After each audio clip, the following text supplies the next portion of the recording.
How to find friends on the Snapchat map. Hi everyone, welcome back to our channel. In today's video I will guide you on how you can find friends on the Snapchat map, so make sure to watch the video till the end. In order to find friends on the Snapchat map, all you have to do is simply first of all go ahead and launch Snapchat. Now using Snapchat map requires you to enable your location, so make sure you've turned on location access. After you've made sure of that, come to the maps icon over here.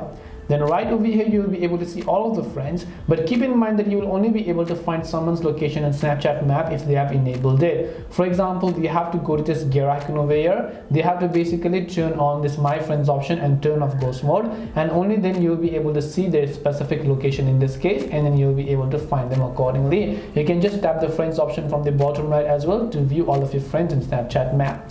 This way you can go ahead and then find friends on Snapchat map. Hope this video was very helpful. If you have any questions, feel free to leave them down. Thank you for watching till the end and see you soon in the next video.